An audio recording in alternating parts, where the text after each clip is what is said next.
수도권의 산발적인 집단 감염이 계속 이어지고 있습니다. 서울 관악구의 방문 판매업체와 관련한 코로나19 확진자가 최소 166명으로 집계됐습니다.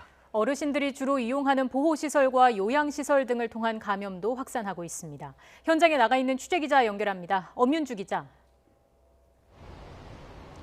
네, 서울 관악구의 방문 판매업체 앞에 나와 있습니다. 네, 지금 그곳과 관련해서 확진자가 계속 늘고 있죠. 네, 그렇습니다. 이곳 리치웨이와 관련된 확진자는 최소 166명, 집단 감염 사례는 10건 이상입니다.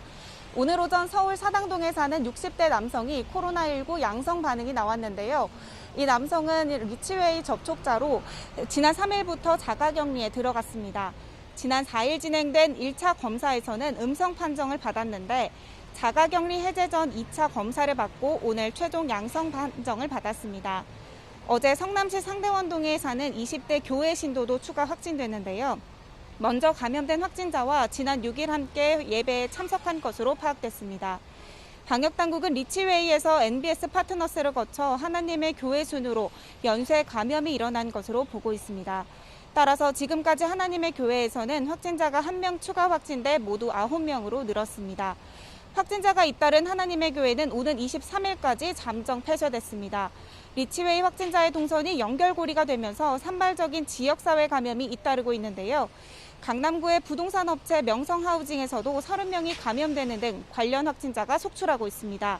방역당국은 지금까지 파악된 방문 판매업체 관련 누적 확진자 가운데 리치웨이를 직접 방문했던 사람은 40명이고 나머지는 접촉자라고 밝혔습니다. 네, 수도권의 다른 집단 감염 상황도 정리해 주시죠. 노인 요양시설인 서울 도봉구 성심 데이케어 센터에서도 71살 남성이 코로나19 양성 반응이 나왔습니다. 서울 방학동에 사는 이 남성은 지난주 방역당국의 전수 검사 당시에는 음성 판정을 받았는데요. 자가격리를 하던 와중에 증상이 나타나 검사했고 최종 양성 반응이 나왔습니다. 이로 인해 노인 요양시설인 성심 데이케어 센터 관련 확진자가 최소 18명으로 늘었습니다. 인천 수도권 개척교회와 관련해서도 지금까지 모두 108명이 양성 판정을 받았습니다. 서울 고척동에 사는 61살 여성이 인천 개척교회 관련 코로나19 양성 반응이 나왔습니다. 이 여성은 개척교회 관련 확진자의 접촉자로 분류돼 지난 2일 검체 검사를 받고 음성 판정을 받았는데요. 자가격리를 하던 중 어제 자가격리 해제 전 2차 검사를 받았는데 오늘 오전 최종 양성으로 판명됐습니다.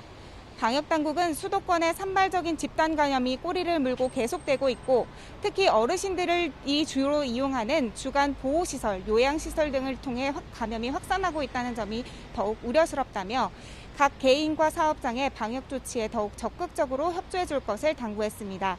지금까지 서울 관악구 방문 판매업체 앞에서 YTN 엄윤주입니다.